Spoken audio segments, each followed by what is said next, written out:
अस्सलाम वालेकुम नाजरीन, program let's talk with Abid Naseer में खुश आमदीद। नाजरीन, हुक्मरानी अवाम की होती है। जमहूरियत में यह दावा किया जाता है कि अवाम पार्लियामेंट में नुमाइंदे भेजते हैं और पार्लियामेंट में नुमाइंदे आके अवाम की नुमाइंदगी करते हैं। लेकिन यहाँ जितने भी ऐवान चल रहे हैं, कहीं अवाम की बात नहीं हो रही।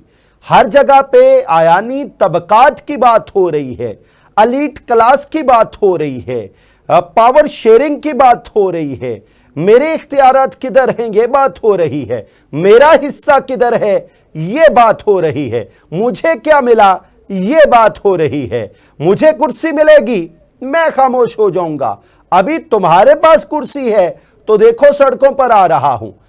लेकिन सड़कों पर आने के लिए भी उनके अपने बच्चे नहीं होते, उनके अपने बच्चों के लिए सिर्फ लंदन का मौसम सूट करता है। आम आवाम के बच्चे होंगे इस झुलसा देने वाली गर्मी में सड़कों पर, लेकिन फिर बात आवाम की नहीं होगी।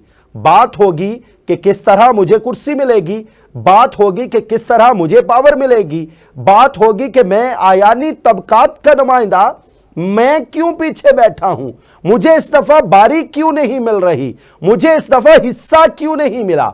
लेकिन दूसरी जानिब Pakistan institute of development economics की रिपोर्ट कहती है पिछले 5 सालों में बलूचिस्तान में 70% महंगाई बढ़ी है, केपीके में 48% महंगाई बढ़ी है, सिंध में 45% महंगाई ज्यादा हो गई है और गुर्बत बढ़ चुकी है। जी हां, और पंजाब में गुर्बत 30% बढ़ चुकी है।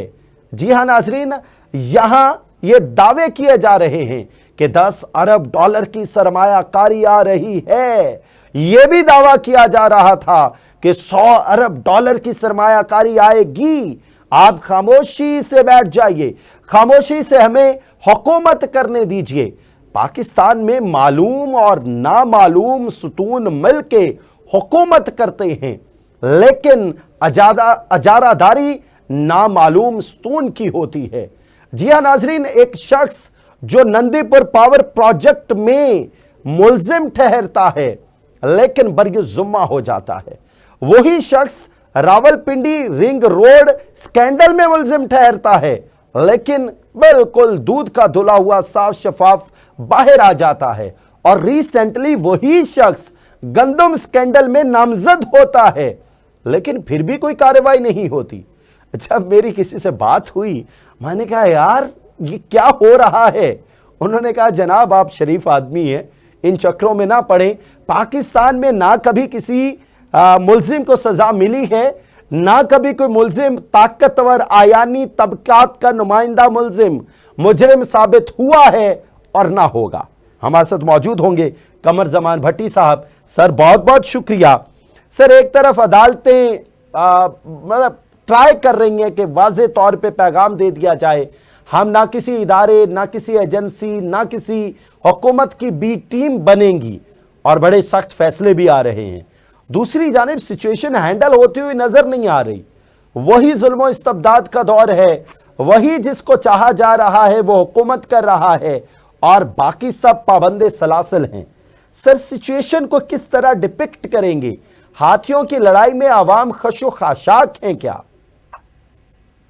बहुत शुक्रिया आबिद, आपने काफी तफसील मंजरकशी की और हालात बिल्कुल ऐसे ही हैं सर। और ये पिछले काफी अरसे से इसी तरीके से चल रहे हैं और नेचुरली टकराव की सूरत हाल है और इस वक्त आवाम के पास खाने को रोटी नहीं है, महंगाई का जिन जो है सर के ऊपर बैठा हुआ है सर, बिजली की लोड शेडिंग का उसको सामना है, गैस की लोड शेडिंग का उसको सामना है, किसी तरीके से पेट्रोल और बाकी सारी चीजें, कोई चीज भी इसकी पहुंच में नहीं है सर। और गवर्नमेंट दावे करती है कि जी हमने महंगाई कम की है, हमने रोटी कम की है, एक रोटी कम की है, लेकिन उसके मुकाबले में जब चने लेने जाते हैं तो वही चने जो कल तक 100 रुपए में मिल रहे थे अब वो 150 रुपए में भी कोई जी वाज़े तौर पे इनकार कर दिया जाता है। 100 रुपए के चने नहीं देंगे हम, कम से कम 150 रुपए के चने। ये सूरत हाल है कि मतलब नान की कीमत अगर आपने 5 रुपए कम कर दी है, 10 रुपए कम कर दी है, या रोटी की कीमत 5-6 रुपए कम कर दी है,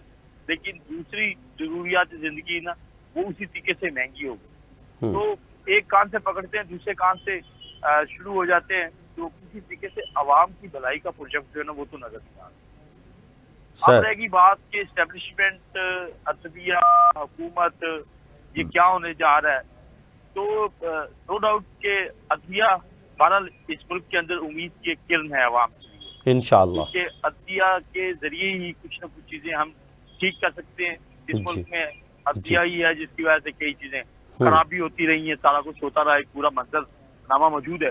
ठीक। लेकिन उसके बावजूद हमेशा पॉलिटिशियंस का, आवाम का एतमाद अदलिया पे रहा है, और उसकी वजह ये है कि किसी न किसी टाइम के ऊपर ये लोग जाग जाते हैं, कुछ ऐसे फैसले दे देते हैं, कुछ ऐसे इकदाम कर देते हैं।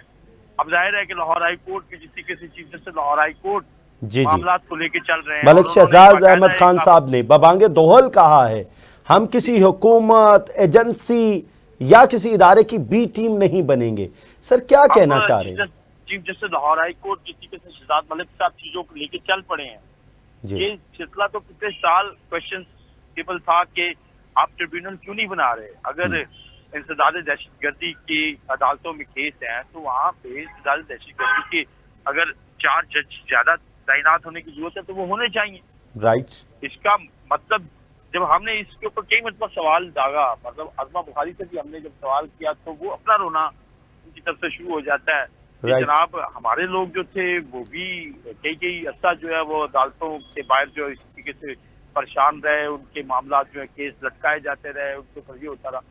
तो प्रॉब्लम सिर्फ ये है कि एक तो मामला इंसाफ की फराहमी में ताकीद का है, राइट। और दूसरा लोगों के ज़हनों में अपने कुछ आप कह लें कि ऐसे मामला हैं जिसमें वो स्कोर सेटलिंग करना चाह रहे हैं। तो अब ये स्कोर सेटलिंग का मामला और फिर इंसाफ के मामला में ताकीद, ये दोनों चीजें जब बढ़ती हैं तो फिर प्रॉब्लम जो और बढ़ जाती है। और इस वक्त भी यही चल रहा है कि स्कोर सेटलिंग भी हो रही है। बार बार बताया जाता है कि जी 2017 के इलेक्शन में अच्छी बड़ी चलती फिरती हुकूमत को क्यों निकाला गया, क्या मामला थे, क्या सारा कुछ हुआ। जाहिर है ये सवाल पूरी कौम की सर आप कमर जमान भट्टी साहब, सर लेकिन let me just add one point. Sir how do you think सियासी जमातों को इस बात का इल्जाम नहीं देना चाहिए कि सियासी जमातें इतनी तगड़ी हो के सामने नहीं आती? जब 2017 में जुल्म हो रहा था उस वक्त पाकिस्तान तहरीक इंसाफ खामोश थी। जब 2023 से जुल्म की दास्तान जारी है उस वक्त पाकिस्तान मुस्लिम लीग नून खामोश है। जब पाकिस्तान पीपल्स पार्टी पे कभी जुल्म हो रहा था उस वक्त बाकी ऑपोजिशन जमातें खामोश थीं, बल्कि हुकूमती जमातें खामोश थीं। आबिद, ये हमारे पास कुछ ऐसी मिसालें मौजूद हैं जिसमें सियासी जमातों ने अच्छे सियासी फैसले किए हैं। मतलब एक दो मरतबा जरूर वो इस निज़ाम के हाथों डसे हैं, परेशान हुए, उनको प्रॉब्लम्स आई। लेकिन T2B की मिसाल ले ले, मोहतरमा बेनजीर भुट्टो की हुकूमत भी 2 मरतबा की, नवाज शरीफ की भी 2 मरतबा हुकूमत गई, लेकिन उन्होंने सीखा उससे। और उन्होंने क्या सीखा कि उसके बाद वो सारा कुछ भुला के उन्होंने अपने साथ COD किया, चार्टर ऑफ डेमोक्रेसी किया और बहुत सारे मामला किए। और उसके बाद वो चीजें जो थी एक आप कह लें पूरे ट्रैक पे चल पड़ी। जमहूरियत की पटरी ट्रेन जो थी वो चलती नजर आनी शुरू हो गई और बहुत सारे इशूज, बहुत सारे मामला, मतलब लीडर ऑफ द ऑपोजिशन के पास बहुत सारी पावर्स, पब्लिक अकाउंट्स कमेटी का चेयरमैन जो होगा वो कौन होगा, उसकी तैनाती के मामला और दीगर मामला, बहुत सारे कॉन्स्टिट्यूशनल मामला, इवन आइन के अंदर अमेंडमेंट्स के मामला। अगर आप 18वीं तरमीम को बात करें तो ये वो तरमीम है जो आपके कॉन्स्टिट्यूशन ये कहता है कि ये तरमीम तो जो थी ये तो 1973 के आइन के विदिन 10 ईयर के अंदर होनी चाहिए थी, यानी 1983 तक ये तरमीम हो जानी चाहिए थी। ये इख्तियारात जो थी सूबों के पास शिफ्ट हो जाने चाहिए थे क्योंकि एक्सपेक्टेड की गई थी। लेकिन इस तरीके से आइन शिकनी हुई, किस तरीके से आइन के साथ खेला गया, किस तरीके से यहाँ पे गैर आइनी हुकूमतें आई कि ये मामला चलते चलते फिर जाके 2012-13 में जाके जो है ये मामला जो है अपनी 12 की पोजीशन में जाके कॉन्स्टिट्यूशनल में। ठीक, तो कहने का मकसद ये है कि अब सियासी जमातों को एक अपना पॉलिटिकल रोल याद रखना चाहिए कि हर मरतबा बदले की सियासत जो है वो ठीक नहीं होती। जब आप बदले की सियासत की तरफ जाते हैं तो फिर नेचुरली प्रॉब्लम्स बढ़ती हैं, फिर उससे कोई मसला तो हल नहीं होता। अब ये PTI को नून लीग की क़यादत को सोचना चाहिए। सारे लोग कहते हैं कि 2017 में चलती फिरती हुकूमत को निकाला गया, ठीक नहीं किया गया, किसी ने कभी नहीं कहा। सबने PTI ने उस वक्त अगर दाव खेला, उसने फायदा उठाया तो बहती गंगा में हाथ धोए, उसको किसी ने अप्रिशिएट नहीं किया। खुद के लोग भी कहते हैं कि जी वो हो गया, तो सही है। तो आप चीजों को भूल के कुछ बेहतरी की तरफ जाना चाहिए। और मेरा ख्याल है कि क्योंकि हम इस वक्त डेडलॉक में फंसे हैं और ठीक, नेचुरली डेडलॉक। अच्छा सर, 2024 का इलेक्शन जो था, जी। इसके बारे में क्या ये था कि इस इलेक्शन के नतीजे में हम किसी तरीके से डेडलॉक से निकल जाएंगे और हम जमहूरी की पट्टी को ट्रेन पे लेकिन चढ़ा सर, लेंगे, डू आगे नॉट बढ़ यू जाएंगे। Think, do not you think sir, ये अवाम के मसले पे तो कोई लड़ाई हो नहीं रही, ये तो पावर शेयरिंग की लड़ाई है, ये तो हाथियों की लड़ाई है। अवाम तो कहीं नजर, मतलब आपने जब से हुकूमत बैठी है, क्या मार्च से अब तक कभी देखा कि कोई बिजली के बिलों पर बात हुई? कभी किसी ने कहा आईपीपी से हमारी जान कब छूटेगी? कभी किसी ने कहा कि टैक्सेस जो गरीब आवाम पर इनडायरेक्ट टैक्सेस लग रहे हैं, इनसे कैसे जान छूटेगी? कभी किसी ने ये बात करने की कोशिश की जिनके पास घर नहीं उनको घर कैसे देने हैं? कभी किसी ने ये बात करने की कोशिश की जिनके पास पानी की सहूलत नहीं है उनको साफ पानी कैसे मुहैया करना है? आप जितना भी गिनवाते जाएंगे, जितनी भी चीजें आप गिनवाएंगे, ये ट्रू है हकीकत है। लेकिन मैं आपको एक बात बता दूं कि जो मसाइल का हल है वो इसी सिस्टम के अंदर है। मसाइल का हल नीड बैठने में। ये बदकिस्मती है हमारे मुल्क के अंदर कि इन मसाइल के साथ साथ ये जो पॉलिटिकल इश्यूज हैं, इनके साथ साथ एक ऐसा ग्रोह पाकिस्तान के अंदर एक तसलसल के साथ चल रहा है, 1947 से चल रहा है। अब वो ग्रोह कौन सा है? वो ग्रोह है चोरी चुकारी का, लूट मार का ग्रोह। वो इस तमाम सूरत हाल के दरमियान जब उसका दाव लगता है वो अपना दाव लगा लेता है। अब आप गंदम स्कैंडल की बात करें कि गंदम स्कैंडल कितना बड़ा इस कौम के साथ एक ज्यादती है कि आपने 84 अरब रुपया तो डायरेक्टली कमाया और 300 अरब रुपया जो है आपने बैरून मुल्क जो है डॉलर की शक्ल में जो है वो भेज दिया। अब मुल्क के अंदर गंदम की फसल तैयार है। मुझे आज तक के मतलब ये देखें कि कितनी कितनी मीठी मीठी इंक्वायरी चल रही है, कितने कितने के मामला चल रहे हैं कि आपने ये भी अभी तक प्रॉपरली नहीं किया। मतलब ठीक, अफसरों के नाम आ गए, कुछ अफसरों के नाम आ गए, ये भी पता नहीं कितनी मीडिया में जाके शोर मचा, मीडिया के लोगों ने उठाया कि यार कम से कम आप पाकिस्तान ट्रेडिंग कॉर्पोरेशन के उन अफसरों को तो पकड़े जिन्होंने ये सबमिट मूव की थी।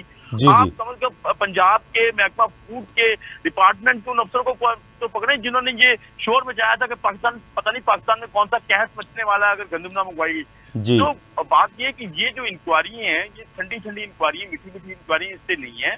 आप बिल्कुल अगर इन लूट मार करने वालों को काबिले गिरफ्त नहीं लाते, और नेचुरली इस गवर्नमेंट के अंदर भी इस तरह के ग्रोह मौजूद है और सारी गवर्नमेंट्स भी होते हैं और सारी गवर्नमेंट्स को मजबूरी ये है कि उनको बहुत लिमिटेड किस्म की मेजॉरिटी होती है, उनके पास 5 से 10 MNAs की मेजॉरिटी होती है।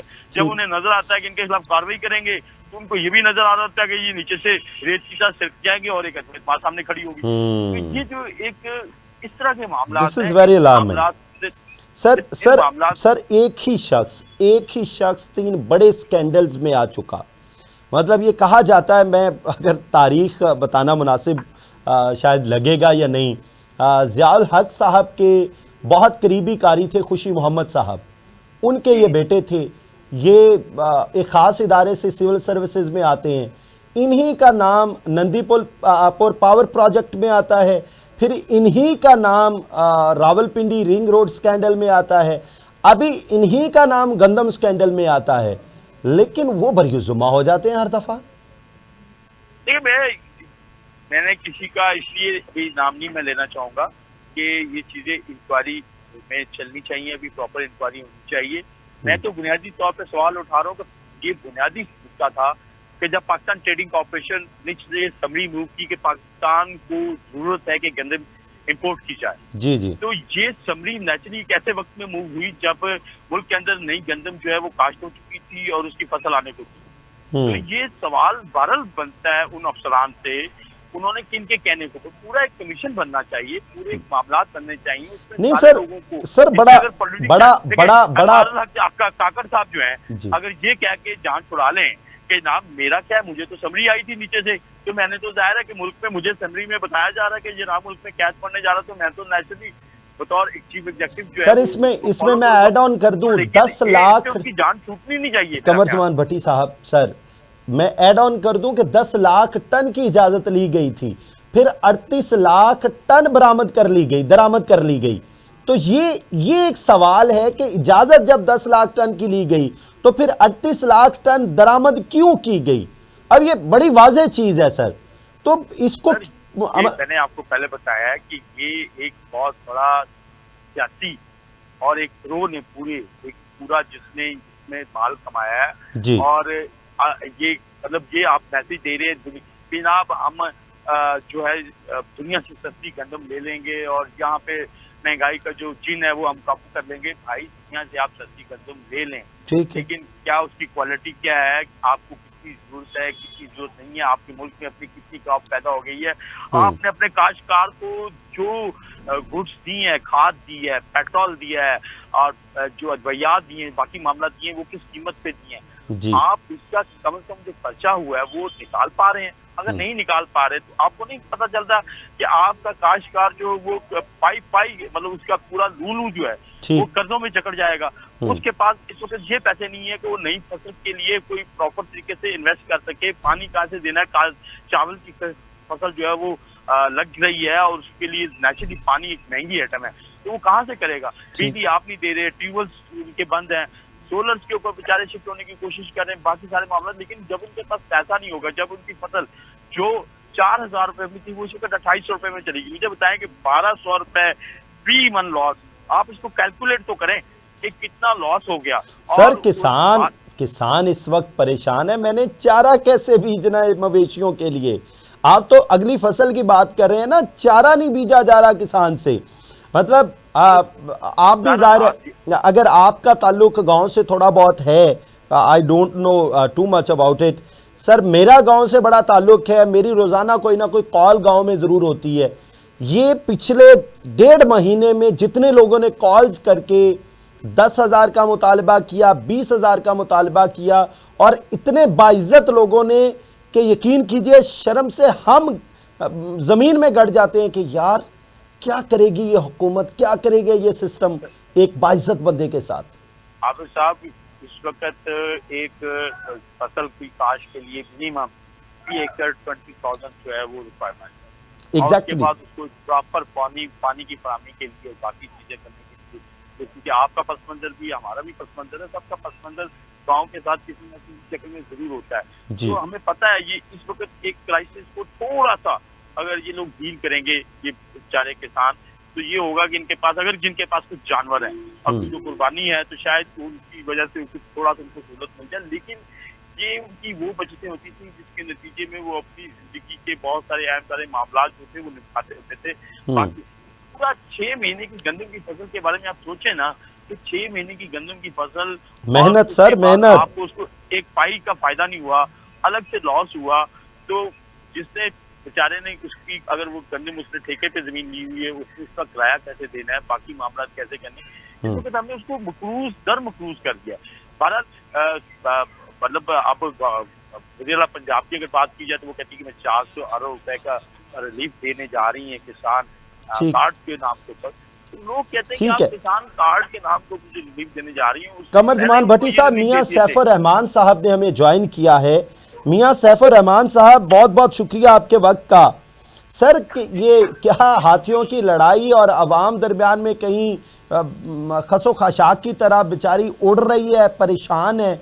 किसान के पास गंदम घर में पड़ी है, किसान के पास रुपया नहीं है कि वो चारा भी बीज सके। दूसरी जानिब बहुत ज़्यादा ये दावे किए जा रहे हैं कि बड़े तगड़े फैसले आएंगे, हक इंसाफ मिलेगा आवाम को। कब इंसाफ मिलेगा? जब आवाम बिल्कुल मर चुकी होगी। हाँ, ये सवाल तो आज का नहीं है, ये तो गुज़िश्ता कई दहाइयों का है। ये आवाम को तो इंसाफ नहीं मिलता। अब इस जितना इस सदी में जी, जब जितना इस पिछले 2 महीनों में सर कह लें, ये जितना सवाल स्ट्रांग हुआ है सर, पहले कभी इतना स्ट्रांग नहीं था। जी जी जी, आपने क्या कहा? जितना पिछले 2 महीनों में ये सवाल स्ट्रांग हुआ है कि अवाम बिल्कुल दीवार के साथ लग चुकी है। सर किसी सेशन में अवाम की कोई बात नहीं हो रही। अब बेसिकली पार्लियामेंट में अवाम की बात होती है, लेकिन यहां सिर्फ पावर शेयरिंग की बात हो रही है सर। नहीं, बिल्कुल आपने सही फरमाया कि यहाँ पे कुछ हमारा तो बाबा आदम ही निराला रहा। शुरू ही से अवाम के अंदर एक हिजान की कैफियत रही, अवाम को महरूमी का एहसास रहा। यानी तबकात आपस में इस तरह तकसीम हो गए, तबकाती तकसीम हो गई कि कुछ लोग जो अवाम ही से दावेदार थे कि जी हम अवाम ही के वोटों से मुंतखब होके आते हैं, उन्हीं के मैंडेट से, ठीक, वो फिर जब ऐवान इक़्तिदार में आते हैं तो फिर उनका मिजाज बदल जाता है, या वो हाकिम व महकूम की मेंटेलिटी में ठीक, उलझा देते हैं पूरी रिलेशनशिप को। हम्म, तो ये चीज़ें बिलाखिर तो इनका ये अगर इर्तकाई मराहल से गुजरती हैं तो इसका फिर काउंटर एवोल्यूशन भी आती है ना, जिसे कहते हैं थीसिस, एंटी थीसिस, और जी। फिर बाद में जाके सिंथेसिस होता है। तो ये पॉलिटिकल साइंस के जो स्टूडेंट्स हैं वो तो इसके बारे में यही जिक्र करते हैं कि इर्तिका का जब अमल चलता है मुआशरती या सियासी, जी, तो उसमें कुछ चीज़ें sometimes they come to a head, ठीक जैसे है, कि एक खास अंदाज में चीज़ें चल रही हैं, लॉपसाइडेड चल रही हैं, या किसी एक तरफ चल रही हैं, तो ठीक फिर है, हवा का रुख दूसरी तरफ भी हो जाता है। उसका वक्त मुतय्यन नहीं होता, लेकिन बात आपकी सही है कि गुज़िश्ता कुछ अरसे से ये अब सवाल स्ट्रॉन्ग हो गया है कि अवाम को इंसाफ कब मिलेगा। ठीक, और इस सवाल का स्ट्रॉन्ग होना अवाम की बेहतरी की इसमें सूरत दिखाई दे रही है। अच्छा ये सवाल सर, स्ट्रॉन्ग होना चाहिए। सर बेहतरी की सूरत दिखाई दे रही है, लेकिन Pakistan institute of development economics की रिपोर्ट है, जो पहले मैं अर्ज कर चुका हूं कि पिछले जी, जी। 5 सालों में बलूचिस्तान में 70% गुर्बत बढ़ी है, जी, KPK जी। में 48% गुर्बत बढ़ी है, सिंध में 45% गुर्बत बढ़ी है, पंजाब में 30% गुर्बत बढ़ी है। तो सर कहाँ भलाई कहाँ नजर आ रही है? और मतलब ये हैरानकुन बात ये है कि हुकूमत ये दावे कर रही है कि हमने महंगाई पे काबू पा लिया है, 39% पे जो महंगाई थी उस शरह को हम 22% पे ले आए, लेकिन ये रिपोर्ट कुछ और कह रही है। उसकी माने नहीं, हुकूमत तो अब 22% कब कह रही है? हुकूमत तो कह रही है हमने 17% से भी नीचे ले आए हैं। हुकूमत तो अब 22% भी नहीं कह रही, वो तो 17% पे कह रही है। देखें, ये एक चूंकि अगर हम इसको आइसोलेशन में तो देख नहीं सकते, ठीक है। ये जो सर वैसे ये बाकायदा- 17% महंगाई का किसने दावा किया कि 17% पे आ चुकी हाँ है? जी, गवर्नमेंट तो बकायदा इसको ऐलान कह रही है, बरमला कह रही है और बार अच्छा, बार कह रही है। मेरे नोटिस में हमने था कि ये 39 जी, से जी। 22% पे आ चुकी हाँ, है। नहीं, नहीं, अब तो अगर बकायदा 17 पे आ 17% चुकी है तो और बड़ी खुशखबरी है सर। हाँ, नहीं, अब तो वो 17% का बकायदा ऐलानिया कह रहे हैं। अच्छा, और बहुत से चलिए। टीवी प्रोग्राम्स में कह चुके हैं, अपने ट्विटर्स में कह चुके हैं, ठीक है, आपने बहुत से उनके जितने भी नोट्स आते हैं गवर्नमेंट के। लेकिन देखें, इसको इस तरह आइसोलेशन में नहीं हम देख सकते। PID यकीनन एक बड़ा मुस्तनद अदारा है, उनकी रिपोर्ट भी बड़ी मुस्तनद है। जी, इसमें जैसे इन्फ्लेशन के भी होते हैं ना, फूड इन्फ्लेशन, फिर ओवरऑल इन्फ्लेशन, उसकी कैटेगरीज होती हैं। मिसाल के तौर पर हम जब किसानों का जिक्र करते हैं तो यहाँ पे जिक्र हुआ, कुछ अगले रोज हम बैठे थे, कुछ लोग डिस्कशन कर रहे थे कि जी रोटी अब 15 रुपए मिल रही है पंजाब में, ठीक, और वो वजन भी उसका पूरा है। ठीक, तो फिर एक साहब ने कहा जी किसान के साथ वैसे तो बड़ी ज्यादती हुई, जो रोटी के लिए अनाज फराहम करता है। जी, तो उसमें भी अगर आप देखें तो प्रैक्टिसेस है ना जी हमारी मुआशरे में, क्योंकि एक फर्द जो है या एक सेगमेंट है, मसलन हुकूमत है, राइट, हुकूमत जो है वो अकेली तमाम मसाइल का हल भी नहीं होती। ये जरूर है कि मसाइल का बायस जरूर होती है। ये आपका सवाल बड़ा उम्दा है और बिल्कुल सही आपने कहा कि मसाइल का मूजब जरूर होती है वो, लेकिन मसाइल का हल नहीं होगी गवर्नमेंट कभी भी दुनिया में। तो सर तो दुनिया में फॉर्मूला यही आ रहा है जी, लेसर गवर्नमेंट पे चला जाए, लेसर गवर्नमेंट पे चला जाए, और हुकूमत की इंटरवेंशन जो है वो एक कामयाब फॉर्मूला नहीं रहा हमारे खास तो तौर पे। फिर किसने तदारुक करना है मसाइल का सर? हाँ, हुकूमत जो है वो एक अपना वो किरदार अदा करे जो उससे मुतवक्को है या जो उसकी ड्यूटी है। वो असल दरअसल खराबी वहाँ पे है कि हुकूमत ने वो एनेबलिंग एनवायरनमेंट देना है तमाम तबकात को, कि उस एनेबलिंग एनवायरनमेंट में वो फले फूले, प्राइवेट सेक्टर फले फूले, एम्प्लॉयमेंट सेक्टर फले फूले, आपका किसान फले फूले, आपके पास जो कमियां हैं, जो बाहर से टेक्नोलॉजी लेके आनी है वो लेके आए। तो इस तरह एक पूरा पैकेज हुकूमत जो है ना, वो पैकेज की तरफ एक पूरा उस सिमत में एक आपका निजाम बना के देती है वजह करके। बेहतर हमारे यहाँ यही एक ज्यादा उलझन रही है कि हुकूमतें अपने काम की बजाय वो शोबदाबाजी में ज्यादा लगी, एक दूसरे के ऊपर हर्जा सराई, कीचड़ उछालना, मड स्लिंगिंग, जिसकी वजह से अगर उनके पास कोई प्लान्स थे भी, अव्वल तो मुझे नहीं लग रहा कि जब कोई पार्टी इक़्तिदार से बाहर होती है वो कोई प्लान बनाती है या बतौर शेडो गवर्नमेंट, वो तो काम करते ही नहीं। तो जब हुकूमत में आते हैं तो तभी वो कहते हैं जी हमने जब देखा तो चोरी खोल के तो खजाना खाली था। जी जी। इसी तरह जब शहबाज गवर्नमेंट आती है वो कहते हैं हमने देखा तो खजाना खाली था। इमरान खान ने इतना हमके ऊपर बोझ चढ़ा दिया था कि वो उन्होंने 3.5 साल में उतना कर्ज ले लिया जो पिछले कई वैसे दो वैसे दहाइयों सर में नहीं। कल की ये खबर थी कि हमारे फॉरेन रिजर्व्स में 2 करोड़ 30 लाख डॉलर इजाफा हो जी गया जी है राउंड हाँ जी, वो अबाउट। एक माह की आई है, वो जो रिपोर्ट आई है सॉरी जी, ये 1 महीने की जो रिपोर्ट है। हाँ जी, मतलब अगर ये इजाफा हो रहा है फॉरेन रिजर्व्स में तो इट्स अ हाँ। गुड मूव, बट हाँ, नहीं, वो ट्रेंड उन्होंने बताया ना कि ट्रेंड ये जा रहा है। ठीक है, लेकिन जब आप पीआईडी की रिपोर्ट देखते हैं तो कुछ और है सर, किसको सच हाँ मानना? हाँ, नहीं यकीनन मैं तो समझता हूँ कि हमें जो नेगेटिव रिपोर्ट्स आती हैं उनसे मायूस नहीं होना चाहिए, उनसे हमें सबक सीखना चाहिए कि हमारे जो वीक एरियाज क्या हैं। देखिए हुकूमतें जो कामयाब मॉडल हैं, जैसे मैंने बाहर के कई जो एक्सपर्ट्स आते हैं फॉरेन, जी। उनसे कभी इंटरेक्शन कहता हूँ तो वो कहते हैं जी हमने भी इसी तरह अपनी तरक्की की कि हमने अपने वीक एरियाज आइडेंटिफाई किए। वीक एरियाज को आइडेंटिफाई किया दयानतदारी से। हमारे यहाँ तो होता है ना, हम वीक एरियाज छुपा लेते हैं, ठीक, मीडिया से भी छुपाते हैं, अवाम से भी छुपाते हैं, और हम कहते हैं कि जनाब नहीं हम तो सब अच्छा है जनाब। लेकिन जी जैसे अभी आपने फरमाया कि वो 22% कहते हैं, हमें तो बकायदा उनके मिनिस्टर्स ने बारहा आके कहा पब्लिकली कि जी हम तो 17% पे ले आए। तो हम कहते हैं जी चलें परसेंट ये इशारियों को छोड़ें, अवाम के अंदर एक जैसे वर्ल्ड हैप्पीनेस इंडेक्स भी होता है एक, जी जी, वो हम हैप्पीनेस इंडेक्स में कहाँ खड़े हैं? बहुत पीछे, हमने आम कंज्यूमर को कभी नीचे से satisfy या मेरा ख्याल happy नहीं तीसरा देखा। चौथा नंबर है सर हमारा।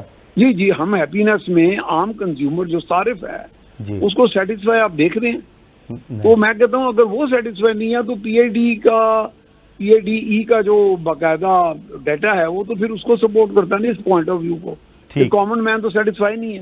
अब कॉमन मैन के लिए क्या करते हैं, इसमें हुकूमतें हमारी कभी मैक्रो लेवल पे सर, चलती हैं, कभी माइक्रो। सर छोटा सा एनालिसिस ऑन स्क्रीन कर लेते हैं। एक आम आदमी की पाकिस्तान में जो कह लीजिए कि 17 ग्रेड के बराबर उसकी तनख्वाह तकरीबन 85 से 1 लाख होती है, जी जी, मैक्सिमम 6 फिगर्स में। जी, सर जी। उसका बिजली का बिल, अगर उसका 5 मरले का घर भी है ना, तो बिजली का बिल आ रहा है 40,000 प्लस एसी, हाँ। एक एसी चल के।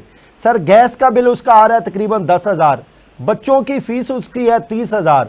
सर मुझे ये बताएं वो गाड़ी में पेट्रोल डलवाए इसके बाद, वो कोई मेहमान आ जाए उसे सर्व कर पाएगा? इसके बाद उसको खुदा न खास्ता कोई बीमारी लग गई, वो दवाई ले पाएगा?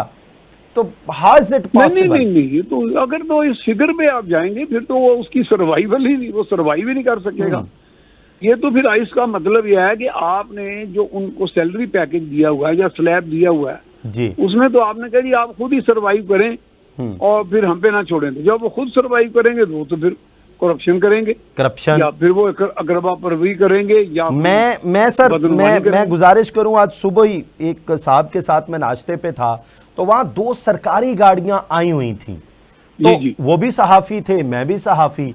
उन्होंने कहा सर जल्दी से वीडियो बनाएं, ये सरकारी गाड़ियां नाश्ते के लिए आ नहीं सकती यहाँ नाश्ता आउटलेट पे। पहले तो मुझे ये फरमाइए कि क्या नंबर 1 आप चूंकि एक तगड़े सहाफी हैं, सीनियर सहाफी हैं, आप गाइड कर दीजिए, क्या नंबर 1 उनकी वीडियो बना लेनी चाहिए थी? नंबर 2 क्या वाकई अगर इस तरह के खर्चे कंट्रोल किए जाएं तो कुछ बन सकता है पाकिस्तान का? नहीं, यकीनन देखेंगे penny saved is a penny earned. दुनिया में ये चीजें हुई हैं जिन कौमों को मुआशी चैलेंजेस थे, उन्होंने फिर एक एक पाई जो है ना बचाई है, ये कोई शक नहीं है। देखिए हमारे इकोनॉमिक चैलेंजेस तो हैं, इस दौर में भी हैं, इससे माजी में भी थे, उससे माजी 3.5 साल दौर में भी थे, उससे पहले दौर में भी थे। कुछ हमने बढ़ा दिए, कुछ हमने मजीद खराब कर दिए, फिर कर्जे के ऊपर कर्जा भी लिया। प्रोडक्टिविटी तो बढ़ाई नहीं हमने जी। कोई हमारे यहाँ कोई वेल्थ क्रिएशन की बात की गई एक दौर में, वेल्थ क्रिएशन के लिए मंसूबे नहीं बने। ठीक है। चलो कहीं को किसी बच्चों को जॉब मिल जाए, तो वैल्यू एडिशन हो, इस तरह के प्रोग्राम्स बने। ये तो इस तरह का कोई जब काम नहीं होगा तो फिर अपने आप पे लोग अपने नफसा नफसी का एक कैफियत होगी, लोग अपने अपने अंदाज में आगे बढ़ेंगे। अब मिसाल के तौर पे मैंने ज़राअत को थोड़ा सा स्टडी किया।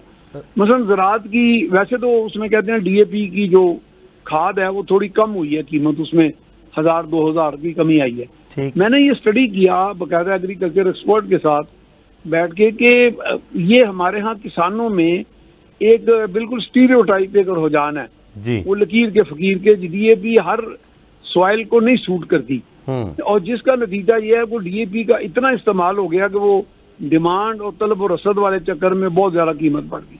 कई खादों की कॉम्बिनेशन ऐसी भी है जो सस्ती भी हैं और आपके सॉइल को सूट करती हैं। तो वो उस पे हुकूमत का यहाँ पे काम है, जिनका एक्सटेंशन महकमा है एग्रीकल्चर का, वो लोगों को जाके बताएगी कि ये कॉम्बिनेशन ऑफ खाद यूज करें, पानी का इस्तेमाल इस तरह करें, पानी जाया भी ना करें। तो ये वेल्थ है आपका, ये जो गंदम है, आपका चावल है, आपकी कपास है, ये आपकी दौलत है, बहुत बड़ी दौलत है। अगर हम एक ज़राई मुल्क है, हमारी इकोनॉमी का इन्हिसार हम क्लेम करते हैं कि ज़राअत पर है। आपका 23% जो है वो तो आपका मईशत का, वो तो आपकी ज़राअत है। ठीक ठीक। अच्छा सर, तो ये इन चीजों में काम सर जब आप ये तलब और रसद की बात कर रहे हैं, अगर ये तलब रसद यहाँ फॉल करती है तो फिर तलब और रसद तो फॉल करती है गंदुम पे भी, आटे पे भी। ये जो क्लेम किया जा रहा है हमने रोटी सस्ती कर दी, इसका मतलब ये है कि उस वक्त आटा नहीं था तो रोटी महंगी होगी। अब जब आटा मार्केट में बहुत ज्यादा आ गया, गंदुम बहुत ज्यादा आ गई तो रोटी सस्ती हो गई। फिर हुकूमत का क्या किरदार है? नहीं, यही तो कह रहा हूँ कि हुकूमतों के किरदार ही तो सारी खराबी का बायस ही है कि मैंने जैसे इब्तदा में कहा कि हुकूमतें मसाइल का मूजब जरूर है, मसाइल का हल नहीं है। तो ये एक उलझन है हमारे यहाँ कि हम एक ही वक्त में सारे निज़ाम को हुकूमती सतह पे कंट्रोल भी करना चाहते हैं, डिक्टेट भी करना चाहते हैं, उससे कुछ लोग बहती गंगा में हाथ भी धोना चाहते हैं क्योंकि उनके पास इख्तियार भी है। फिर ऐसी पॉलिसीज वज़ा करके चीजों को इधर से उधर कर देते हैं, जिसे हम कभी स्मगलिंग भी कह सकते हैं, ज़ख़ीरांदोज़ी को भी कुछ हमारे अहलकार जो हैं वो सपोर्ट करते हैं। और ये कभी दरामद हो जाती है गंदम, फिर वही बरामद हो रही होती है, वही दरामद हो रही होती है। ये मादी में भी आप चले जाएं आपको याद अच्छा सर, लेट्स मूव फॉरवर्ड। एक अहम बयान आया हम्माद अजहर की जानिब से, उन्होंने कहा अवाम के सारे गुस्से का मरकज कंपनी सरकार है। क्या कहना चाह रहे हैं हम्माद अजहर? नहीं, ठीक है, देखें अब गुस्सा तो अवाम में, देखें अवाम की एक्सपेक्टेशन के हवाले से गुस्सा होता है ना जी।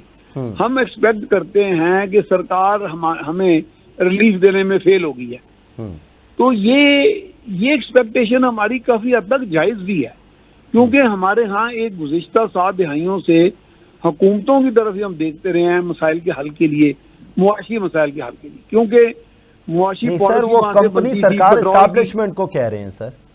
हाँ, वो तो है नेचुरली वो एस्टैब्लिशमेंट की तरफ ही इशारा कर रहे हैं।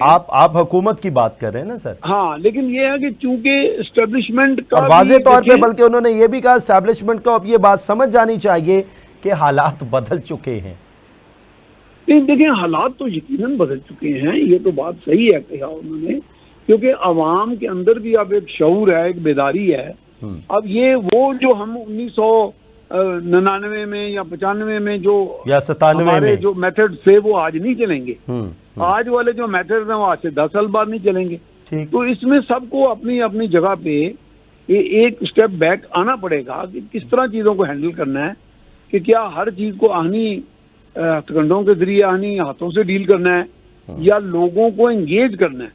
तो मेरे ख्याल एक मैसिव एंगेजमेंट जो है ना वो हमारे मसाइल का हल है। बाकी ये जो गुस्से वाली बात है ना जी, ये मेरा ख्याल है कुछ गिरोह या कुछ उनके बड़े जो हैं वो चूंकि अपने अपने जाती गुस्से भी हैं उनको, वो फिर उनके फॉलोअर भी as a trend, as a fashion उस गुस्से को अपना लेते हैं। और गुस्सा जो है वो हमारे यहाँ बड़ा बिकता है। गुस्से होने का एक अपना मजा है। मैं अपनी तमाम महरूमियां गुस्से के जरिए ना सेटिस्फाई कर लेता हूँ। तो ये एक अच्छी मुआशरत नहीं है। वैसे अगर कोई इस चीज को परवान चढ़ा रहा है, कुछ ऐसी चीजें भी होती हैं जो सच होती हैं लेकिन वो सारी कहने वाली नहीं होती। ठीक है। अच्छा सर जी, ख्वाजा आसिफ एक दफा फिर सामने आए हैं, जहां लाहौर हाई कोर्ट के चीफ जस्टिस ये कहते हैं किसी इदारे, हुकूमत या किसी एजेंसी की टीम भी नहीं बनेंगे। तो ख्वाजा आसिफ ये कह रहे हैं कि जजेस को नहीं, उनके फैसलों को बोलना चाहिए। ख्वाजा आसिफ अब यहाँ क्या इंसाफ मांग रहे हैं या मतलब क्या डिपिक्ट करना चाह रहे हैं, क्या बताना चाह रहे हैं? हाँ, उनके अपने क्या अज़ाइम हैं वो तो खुद वो बेहतर समझते हैं या किसको क्या मैसेज दे रहे हैं, और ना मैसेजेस के जरिए अब ये काम चलेगा। लेकिन मेरा ज़ाती ख्याल है, चूंकि आपने मेरी ज़ाती ओपिनियन मांगी है कि जजेस को मेरा ख्याल है जिस तरह हमारे कुछ फैसले ऐसे माजी करीब में हुए जिनमें जातियात भी डिस्कस हुई, जिनमें ये भी कहा गया कि फलां शख्स या फलां फर्द इस तरह है जैसे माफिया है या फलां है। तो ये मेरा ख्याल है आज तक दुनिया में किसी भी अदालती नज़ीर नहीं मिलती कि जिसमें किसी की जात को डिस्कस किया जाए अफसानवी अंदाज में। ये हम कॉलम निगार या अखबारों वाले या मीडिया वाले करते हैं, ऐसा लोगों की जात को डिस्कस करते हैं। जजेस सिर्फ और सिर्फ फैसले करते हैं कि जी शवाहिद की बुनियाद पर, प्रोसिक्यूशन के केस की बुनियाद पर, कोरोबोरेटिंग एविडेंस की बुनियाद पर और इनकी जो डिफेंस की बात सुनने के बाद अदालत इस नतीजे पे पहुंची है कि सैफ रहमान ने जुर्म किया है, इसको ताज़ीरात पाकिस्तान के तहत ये सजा दी जाती है। उसमें मेरी जात, मेरा बाप कौन था, मेरा दादा कौन था, मैं नेक था, मैं बद था, मैं बदसूरत था, मैं नेक था, मैं खूबसूरत था, ये नहीं डिस्कस हो सकता। ठीक है सर, वो ठीक है, आपके अंदर आपके पास एक इख्तियार है शाही किस्म का, आप बादशाह की तरह जो मर्जी मुंह में है कह दे, लेकिन ये नहीं होना चाहिए। ये एक अच्छी मिसाल नहीं है सर ठीक है, गुजारिश ये है कि जब ये कहा जा रहा है कि हम किसी की टीम बी नहीं बनेंगे, नंबर 1, नंबर 2 जी, ये तो इससे अच्छी क्या बात है, बहुत अच्छी बात है। दूसरी तरफ ये कहा जाता है कि जब से चीफ जस्टिस साहब आए हैं बहुत ज़बरदस्त अदालती नज़ीरें नई सामने आई हैं। तीसरी जानिब chief justice Islamabad high court एक ख़ास जो बाजियाबी केस है शायर की बहुत मतलब तगड़ी हियरिंग हो रही है, लेकिन फिर भी हमारा 138वां नंबर क्यों है? नहीं देखिए, वो नंबर है, नंबर वो सिर्फ बैनुल अक़वामी इंडेक्सेस में नहीं है। पाकिस्तान का एक आम आदमी देहात में चले जाएं, कस्बे में चले जाएं, गली में चले जाएं, मोहल्ले में चले जाएं, उसका परसेप्शन भी यही है कि जी अगर हमें किसी अदालत में जाके इंसाफ लेना पड़ा तो वो नहीं मिलेगा। सर क्यों है? वो इसीलिए है कि जो देखें अदालतों में, मैंने खुद चूंकि मार्शल दौर ज़ियाउल हक का भुगता हुआ है, फिर उसमें सिविल अदालतें भी देखी, उसमें मिलिट्री कोर्ट्स भी देखे, तो अदालतों के अंदर एक ज़ोम की सी कैफियत है कि हमारे यहाँ एक इख्तियार है, हम जितना चाहें एक्सप्लॉइट कर लें। इसमें एक ये नहीं हम कह सकते कि मिन हैसुल जमात, मिन हैसुल एक इदारा नहीं मैं कह सकता, लेकिन वहाँ पे एक अक्सरियत जो है वो समझ दिया कि हम कानून से बालातर हैं। यानी वहाँ मैंने चपरासी से लेके, सिपाही से लेके, नायब कोर्ट से लेके लोगों को इस तरह फरावानी से, मुल्ज़मों से दिफा करने वाले मुद्दइयों से रिश्वत मांगते देखा अपनी आंखों से और लेते देखा है कि जैसे उनको कोई इस्तिस्ना हासिल हो, कोई बड़ा बैनुल अक़वामी किस्म का। और अच्छा सर, आखिरी टॉपिक की जानिब आएंगे। मुझे सर ये फरमाइए, अली अमीन गंडापुर इस वक्त आपके ख्याल में जिस तरह की अग्रेसिव सियासत कर रहे हैं उन्हें करनी चाहिए? नंबर 2, विफाक से पहले, बाकी 3 सूबों से पहले उन्होंने बजट पेश कर दिया, ये अच्छा किया? नहीं देखिए, बजट की तो उनके पास डिस्क्रेशन है। बजट का तो चूंकि टाइम आप देखें ना, वफाक का भी बजट आने वाला है, पंजाब का भी आने वाला है, ये अगले चंद दिनों में आ जाने ना, 1-2 हफ्ते कह लें, ये तो उनको इख्तियार है। ठीक है, ये तो उस पे हम ये डिबेट नहीं कर सकते कि उन्होंने अच्छा किया या बुरा किया, ये तो उनका इख्तियार है। हाँ अलबत्ता ये है कि एक रैशनल अगर बजट है तो जिसमें लोगों को रिलीफ है या एक अच्छा आउटले बनाया है, तो वो अब अगले समझें 3-4 माह के अंदर वो सारी बातें ओपन हो जाएंगी। अच्छा, ये हुकूमत का ये दावा है कि ये टिश्यू पेपर बजट है, ये मेटाफर टाइप बजट है। मैं उस तरफ आने लगा हूँ, क्योंकि वो एक ऐसा, जब शुरू में ये पीटीआई की हुकूमत यहाँ कायम हुई थी, आज से कुछ साल कबल जो पहले वाली थी, तो 3-4 साल जब गुजर गए तो एक डेलीगेशन आया जर्नलिस्ट का केबी से, तो हम उसमें पंजाब के जर्नलिस्ट मिले, तो हमने एक ही सवाल किया कि जी वहाँ तरक्याती कामों का सुनाएं, क्योंकि लोगों का यही इशू है। उन्होंने कहा जी हमारे 3-4 तरक्याती, सालाना तरक्याती प्रोग्राम, एनुअल डेवलपमेंट प्लान जो हैं वो लैप्स हो गए हैं। अच्छा, यानी कि ये एक बहुत बड़ी ट्रेजिक स्टोरी है। यही बात वो आपके सवाल का जवाब आ गया ना, कि अगर ये बजट टिश्यू पेपर है, वो तो अगले चंद माह के अंदर साबित हो जाएगा कि अगर माजी की तरह आपके सालाना तरक्याती बजट लैब्स ही होने हैं और ना उनकी एलोकेशन होनी है प्रॉपर, ना अगर उस किसी को काम होना है, तो जैसे बीआरटी का मंसूबे के अंदर गड़बड़ हुई और वो कहां से कहां चला गया, सैकड़ों अरब यानी 100 बिलियन को क्रॉस कर गया रुपीस को, और भी उसमें अभी तक सुना है कि अभी भी उसमें खराबी है। तो अगर उसी अच्छा, तरह की प्लानिंग इस हुई तो बजट फिर में तो सर एक चीज ऐड ऑन करना चाहूंगा। इस बजट में एक खूबसूरती ये है कि 100 अरब का सरप्लस बजट पेश किया गया है। जी जी ये इस बात में थोड़ा सा मुझे भी कोई बदगुमानी सी हो रही है कि ये कोई ऐसे लगता है जैसे एग्जैजरेटेड मैनरिज्म नहीं होती, यस, मुबालगा अनेजी थोड़ी सी है इसमें। यानी कि ये तो अब वो तो चीजें देखिए जी, अब तो फास्ट ट्रैक का दौर है, 3-4 माह के बाद सारी चीजें सामने आ जाती हैं। ठीक है वैसे ये सर, एक तरफ देखिए ना सर, बड़ी वाजे बात है। एक तरफ तो ये वाजे तौर पे कहा जा रहा है कि केपीके मकरूज है, और नंबर 2 ये कहा जा रहा है कि विफाक से हिस्सा नहीं मिला, तो फिर पिछले 2 साल की महरूमियां हैं, तो फिर कैसे एक 100 अरब रुपए का प्लस बजट पेश कर दिया? हाँ नहीं, मेरा ख्याल सरप्लस वाली बात में मुझे भी कुछ दाल में काला लग रहा है।